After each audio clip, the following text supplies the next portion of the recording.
নমস্কার বন্ধুরা, কেমন আছো তোমরা সবাই? আশা করছি তোমরা সবাই খুব ভালো আছো, আর আমিও কিন্তু খুব ভালো আছি। আমার চ্যানেল লাইফ ক্যাপচারের নতুন একটি ভিডিওতে তোমাদের সকলকে জানাই অনেক অনেক স্বাগত আর অনেক অনেক ভালোবাসা। ঘড়িতে বেজে গেছে সকাল ওই 7:30 মতো। স্নান করে চলে এসেছি, দেখে বুঝতেই পারলে। আর স্নান করে এসে সবার প্রথমে চুলটা একটু আঁচড়িয়ে সিঁদুরটা পরে নিলাম। তারপরে দেখো চলে আসলাম বাইরে। এই যে স্নান করার আগে কিছু জামা কাপড় ধুয়ে দিয়েছিলাম, সেগুলোই এখন মেলে দিচ্ছি। বাইরে তো মেলার কোনোই সুযোগ নেই, কারণ বাইরে না এই 3-4 দিন ধরে যা বৃষ্টি হওয়া হচ্ছে যে কি বলবো। সারাদিনই বৃষ্টি হচ্ছে বলতে পারো। বৃষ্টি হচ্ছে এই কয়দিন ধরে, জামা কাপড় তো কিছুই শোকাচ্ছে না। আর আমার ছেলের তো দেখতেই পাচ্ছ রোজ দিন এক কাড়ি করে জামা কাপড় হয়। তো দেখো এখনও বৃষ্টি হয়েই যাচ্ছে, ভোরবেলার থেকে বৃষ্টি হচ্ছে আর এখনও বৃষ্টি, মানে টিপ টিপ করে সারাদিন ধরে বৃষ্টি হচ্ছে। আর আমাদের বাড়ির সামনেটা দেখো কাদা জমে কি অবস্থা হয়ে গেছে। আর চারিদিকের ঘাসগুলো না এই বৃষ্টির জল পেয়ে আরও বেশি বড় বড় হয়ে গেছে। তো যাই হোক, দেখতেই পেলে জামা কাপড়গুলো মেলে দিলাম, কিছুই তো শুকাবে না। ওই জল ঝরে গেলে রাত্রেবেলা ফ্যানের তলায় সারা রাত দিয়ে রাখবো, তাহলে শুকিয়ে যাবে। এই করে করেই জামা কাপড়গুলো শুকাচ্ছি এখন। কিছু করার নেই, এইভাবে না শুকালে আর জামা কাপড় শুকাবে না।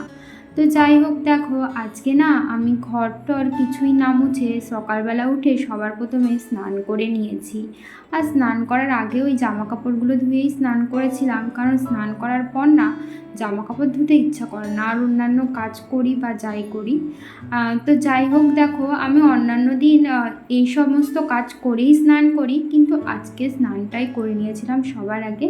তারপরে ওই যে ঘরটা মোছা হয়েছিল না, তাই ঘরটা মুছে চলে আসলাম ওপরে রান্নাঘরে এসে দেখো উচ্ছে কেটে উচ্ছে ভাজা বসিয়ে দিয়েছি, আর ওই পাশের গ্যাসে বসিয়ে দিয়েছি ভাত।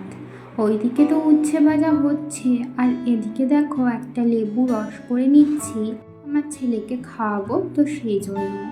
ওকে তো সকালবেলা উঠে সুজি খাইয়েইছি। এখন এই যে ওই বেলা 11টা মতো বেজে গেছে, তাই ওকে এখন লেবুর রস খাওয়াবো। তো যাই হোক, দেখো ভাতটা এখন উবুর দিয়ে দিলাম, ভাতটা যেহেতু হয়ে গেছে। আর এদিকে উচ্ছে ভাজাটা নামিয়ে বসিয়ে দিয়েছি চিচিঙ্গা ভাজা। ওপরে রান্নাটা বসিয়ে চলে আসলাম নিচে, আর নিচের তো বিছানাটা তোলা হয়েছিল না, তাই এখন বিছানাটা তুলে নেব। আর এই যে বিছানা তোলার আগে এই তো কালকে রাত্রে এই মশারির উপরে কিছু জামা প্যান্ট দিয়ে রেখেছিলাম, সেগুলো না দেখছি প্রায় শুকিয়ে গেছে। তো সেগুলোই এখন তুলে নিচ্ছি, তারপরে মশারিটা খুলে ওই যে বিছানাটা তুলে নেব। তো বন্ধুরা, তোমরা যারা এই পর্যন্ত আমার ভিডিও দেখলে, তোমাদের জানাই অসংখ্য ধন্যবাদ আমার ভিডিও দেখবার জন্য। আর আমার ভিডিও যদি তোমাদের কোথাও ভালো লেগে থাকে, তাহলে প্লিজ আমার ভিডিওতে একটি লাইক করতে পারো, আর কমেন্ট করে জানাতে পারো আমার ভিডিও তোমাদের কেমন লাগলো। আর যদি কোনো নতুন বন্ধু আজকে প্রথম আমার ভিডিও দেখে থাকো, আর আমার ভিডিও যদি তোমাদের কোথাও ভালো লেগে থাকে, তাহলে আমার চ্যানেলটিকে সাবস্ক্রাইব করে রাখতে পারো এরকম নতুন নতুন ডেইলি ব্লগ রোজ দিন দেখবার জন্য। দেখো কথা বলতে বলতে কিন্তু আমার বিছানাটা তোলা একেবারেই হয়ে গেল।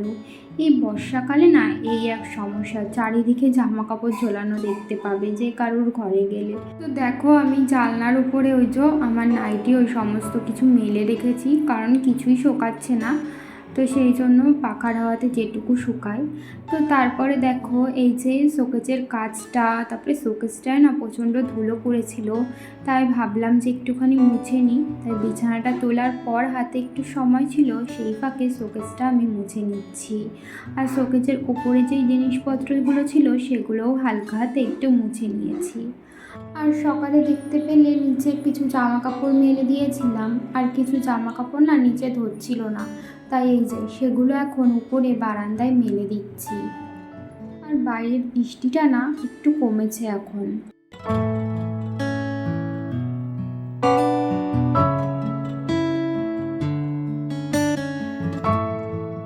ওদিকে সমস্ত কাজবাজ সেরে আবারও চলে আসলাম রান্নাঘরে। এদিকে দেখো আমি কুমড়ো শাকটা কেটে নিচ্ছিলাম। কারণ মা ওদিকে পুজো দিচ্ছিল আর মা পুজো দিয়ে সেই শাকটা রান্না করবে, তাই আমি ভাবলাম যে শাকগুলো কেটে রাখি।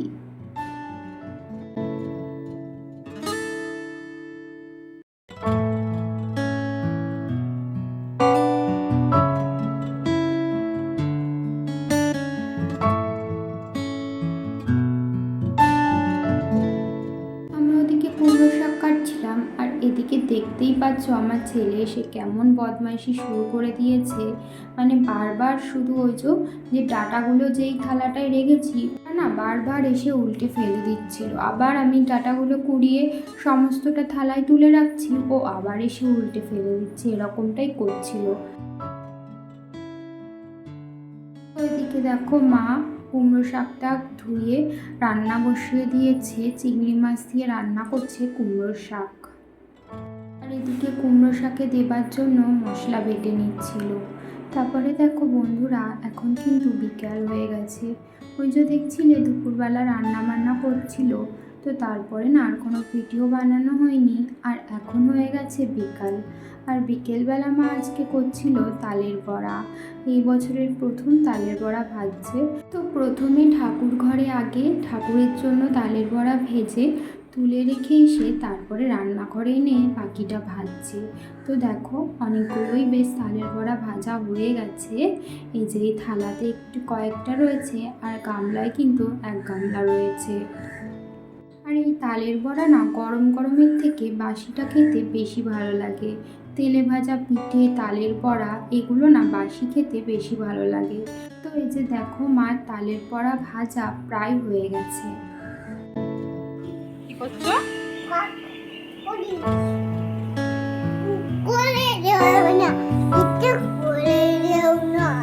কি নেব? আসো এখানে আসো। ওই চল আমরা জানলার ওখানে বসবো, চলো জানলার ওখানে।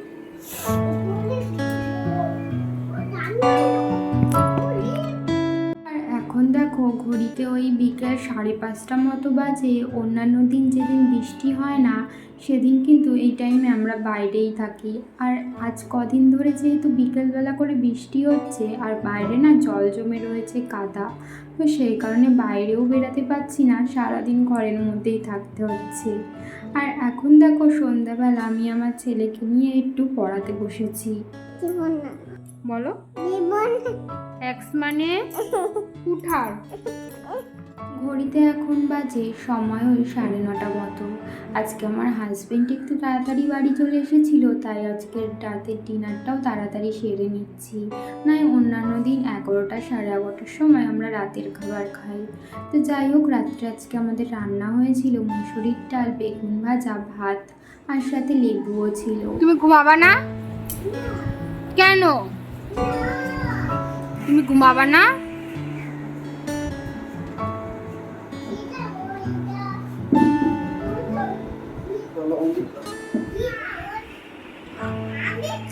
তোমাকে কেউ খেতে বলেছে?